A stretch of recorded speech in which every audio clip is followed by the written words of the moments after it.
Sa birthday party na ito ng isang lola nakunan sa kamera, ang animoy isang masamang espiritu na nakikipag-celebrate sa matanda.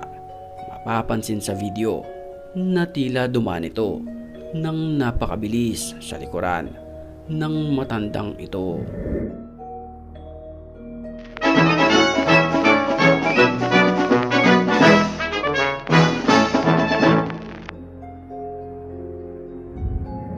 Sa CCTV ng pintuan naman na ito nakunan ang nakakapangilabot na isang clown na ito. Nagmamasid-masid ito sa paligid. Sinilip niya pa ang butas ng pintuan na siyang pinagkakabitan ng CCTV.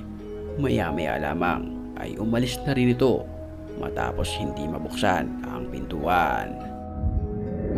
Isang matapang na lalaki ang pumasok sa isang abandonadong bahay na ito na kung saan pinaniniwalaang